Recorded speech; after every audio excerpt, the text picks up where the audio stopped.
Yes, sir. It's your boy. I'm Chris the Don One, and I'm back with another video.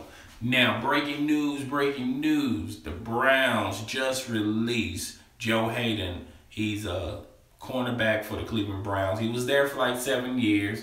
The last 2 years, he's been injury prone.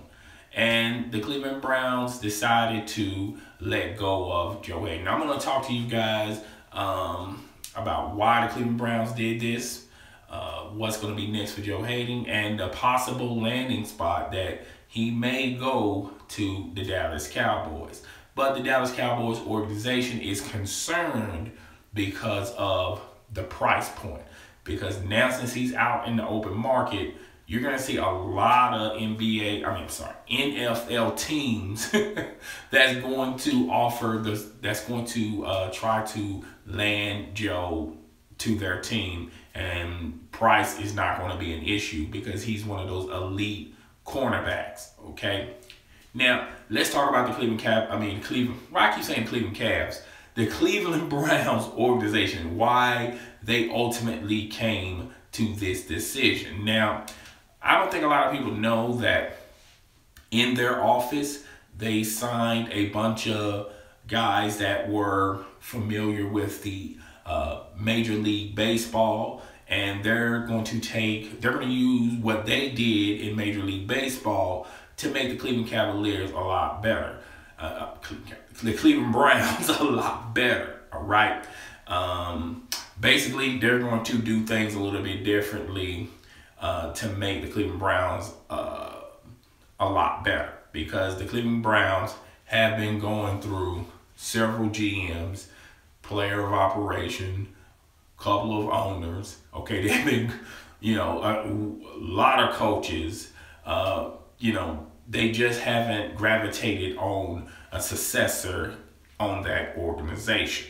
So they're going to adopt what made them successful in Major League Baseball and try to implement it in football. Okay, so right off the bat, they're trying to find players that have great ability, but they're not willing to sign them to huge contracts. Okay, in other words, stay below the salary cap so you can add more of those types of players. Okay, mid-range, mid-level players. All right, now the only position they're willing to go out of their realm and their mean is quarterback. Okay, I don't think you can find a quarterback that's very good, but is going to take a salary cut. That's not going to happen.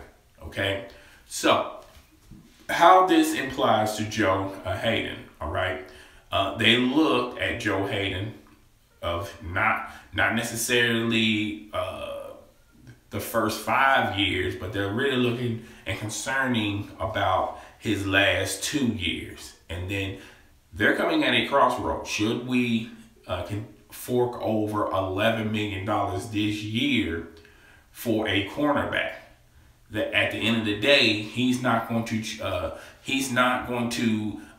make your team any better or any worse. Okay, his position is not going to dictate whether or not your team is going to be successful. And the only position that's going to determine whether or not your team is going to be any good is quarterback. You have to have a decent or great quarterback at that position.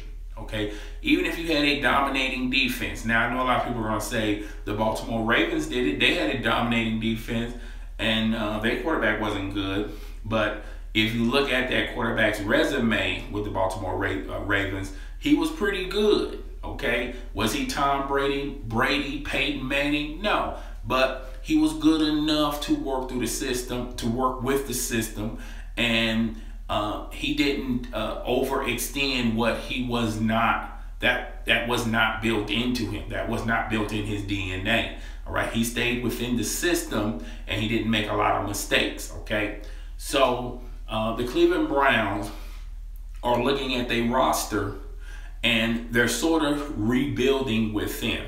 All right, and Joe Haden was not on the list of players that they want to keep, as well as Brock Osweiler. They traded for Brock Osweiler for the draft picks, and as for him, but Brock Osweiler proven that he is not going to be the Cleveland Browns' starting quarterback. All right, and now they're trying to trade him. There's no takers, but ultimately they're going to have to release Brock Osweiler. At the end of the day, I don't think there's a huge demand for him. I'm pretty sure they're going to wait a little while, midway through the season. Maybe someone will be interested in him. If particularly with a team that's winning and trying to contend for the playoffs, they may utilize Brock Osweiler's services. But Colin Kaepernick is still out there. So when the season starts to unfold, players like Brock Osweiler will become a lot more important than what they are right now. Okay, so what this means for the Cleveland Browns, they're rebuilding. What this means for him going to the Cowboys need a corner. He needs a place. I mean, he needs a team. It's a marriage. But Joe Haden is wanting some of that money that he lost from the Cleveland Browns. Okay, he wouldn't mind if he gets a signing bonus and a salary that's going to escalate him to at least $7 million this year. All right. I don't think the Cowboys are willing to do that for him, because if they do that, then they run the risk of getting. If they sign him, then they have limited money when you're talking about a salary cap to sign other players. Okay, so players that they have on their board that they're thinking about and interested in signing, if they sign Joe Haden, those players that they have on their board, they're going to have to abandon them players. All right, and the Cowboys, when you look at them, this is a playoff contending team. All right, they already got the news about Ezekiel Elliott. He's going to be gone for 6 games. So they got players on the board, running back wise, that they're thinking about bringing into camp, or players on the board that's on other teams that they could possibly ink a deal with. Okay, so, and as well as the other players that they're interested in, including Colin Kaepernick. He's on that board too. Okay, so Joe Haden is going to offer a lot of demand salary wise, and a lot of these teams are not going to lowball him. Okay, he's willing to stay, and he has all the leverage, because all you need is one team to be interested in you.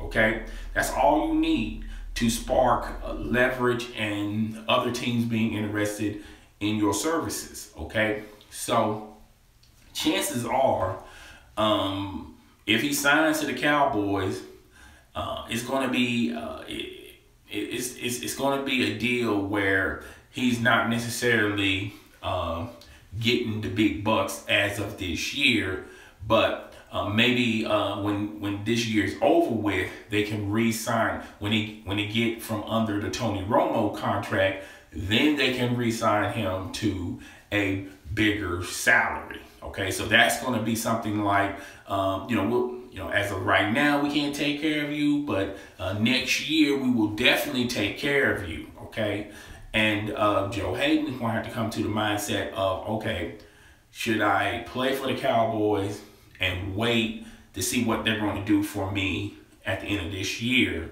or I take a contract from another team that's going to pay me more money than what the Cowboys are going to offer. That team may not be going to the playoffs, and maybe that team is not going to not necessarily be in the Super Bowl. Okay, it might be a team that's just going through the motions. All right, so there's plenty of options for him to gravitate to, but ultimately it's going to be up to him if he's interested in winning a chip, winning a Super Bowl ring, or he just wants his money. And I think in reality, he wants to get his money back that he's losing from the Cleveland Browns. Okay, I think that's the most important thing that he's thinking about right now. And then it's fit. Is that team necessarily a good fit for his talents and his service? Okay, but there is rumors out there that suggest that the Cowboys are interested in him. I don't know how much interest he has for the Cowboys, all right? But, you know, when you talk about NFL players, a lot of players are attracted to the Cowboys, okay? The Cowboys star, the Cowboys stories, this, that, and the third. A lot of these players, when they were kids, always imagined themselves playing for the Dallas Cowboys, okay? That's something that the Cowboys can use at their disposal when they're in negotiations with him. However, I'm hearing that he wants to make up at least more than half of the money that he lost from the Browns. So money is clearly the motive in his mindset. Now, like I said earlier, he could sign a one-year deal with the Cowboys. It's not going to be pay-wise. It's not going to be, he's not going to make up the money that he lost from the Browns. But the Cowboys, when they're out from under Tony Romo's contract with, I believe it's, they should have a little bit more flexibility on the salary cap at the end of this year. When this season is over with, then they can sign him to an extension that you know, he can possibly make the money that he lost from the Browns. So from the Browns' perspective, they're looking at this as they're still in rebuilding mode. They're trying to make this team a lot successful. And the organization, the owner from the Browns is going to give them time, okay? The one thing that he can't be doing right now is after these recent moves and these recent decisions, all of a sudden want to fire the team that he has in state, that's supposed to be changing the culture of the Browns. Now, the team that he has doing this, they have more experience and their background is from Major League Baseball. And they're taking a Major League Baseball approach to the Cleveland Browns, okay? Last year, they had two quarterbacks, okay? And now this, when you're talking about, I'm about to say Michael Vick, RG3, and I forgot the other player's name, but they was at the crossroad with them two players, okay? And now RG3 is gone. In comes Brock Osweiler, who was traded from the Texans. They got him as well as a draft pick. They're more enamored with the draft pick versus Brock Osweiler. They're going to hold Brock Osweiler for a team that's going to be contending that loses their starting quarterback. And if Jay Cutler didn't come back to the Miami Dolphins, okay, and he stayed in broadcasting, then Brock Osweiler would have been the next possible choice for the Miami Dolphins to be interested in. Now, a lot of people think it's Colin Kaepernick. Still, I feel like Colin Kaepernick really don't fit that team, okay? Particularly with the Fidel Castro t-shirt, that makes matters even worse from the fans' perspective, okay?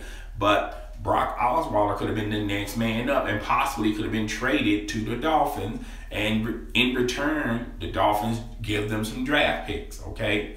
But there's no huge market, no huge demand for Brock Osweiler as of right now because nobody has played yet. But I'm guaranteeing when the season starts and someone loses their quarterback, Brock Osweiler's name will be brought back up again, okay? So that's what the Browns are gambling on from Brock Osweiler's perspective. Joe Haden's perspective, they're not necessarily looking at what he did from year 1 through 5. They're more interested in the last 2 years of his career, and they're looking at $11 million, and they're saying to themselves, okay, we give him this $11 million, does this make our team better? Okay, and it doesn't. Okay, because he's playing a position that really doesn't transcend in being successful for the team perspective. When you're talking about cornerbacks, they're good. I mean, he's a great cornerback. Don't get me wrong. He's an awesome quarterback. Cornerback. Excuse me. Have no issue with him. But when you look at what the Cleveland Browns are trying to do, they're trying to get a transcending player in the quarterback position that they can build around. Okay, if they would have had that quarterback in place, and they had, you know, a great salary cap where they can sign more players, then Joe Haden would have possibly stayed with the Cleveland Browns if they're contending. But they're not contending. They're in rebuilding mode. Why pay $11 million to a player that's in rebuilding mode, and his position doesn't make your team any better? I'm not saying that it makes it worse, but it's not making them any better. Okay, so that's what's going on with that. Breaking news. He's been released by the Cleveland Browns. The Cowboys are interested in him, and he's going to have to make some decisions. But then his next destination is going to be clearly for his next destination. Excuse me, guys. Let me clear this out. His next destination, his next home, his next team is clearly going to be financial reasons. Okay, he wants to recoup the money that he's missing from the Cleveland Browns. Right? He's a young enough player where he wants that type of where he demands that type of salary, and he's going to get that salary from some other team. Maybe that team may not be contending, but nevertheless, that's a team that can offer him a lot of money. Or he can go to like I said, the Dallas Cowboys, sign a 1-year offer, and when the Cowboys are out from most of Tony Romo's contract, they can sign him to an extension next summer. Okay, but we don't know what's going to transpire from this point. Chances are, like I told you guys, he's going to go to a team that's going to give him more bang for his buck salary-wise, because he has to make up that $11 million that he's missing from the Cleveland Browns. Now, other teams, I feel like the Texans are maybe interested in his services. The Patriots, but they're going to sign him to league minimum. They might be interested in his services, as well as the Washington Redskins. You know how the Washington Redskins operate. They pick up players that has star potential on. So I can see him going to the Redskins. There's several teams I can see him go to, but it's going to be a team that's going to give him most of the money that he's missing from the Browns. But guys, tell me what you think. Rate, comment, subscribe. Please, notification gang in the building. Hit that notification icon, that notification bell, so you'll know when my next video or live stream is going down. It's your boy. I'm Chris the Don One. Ow.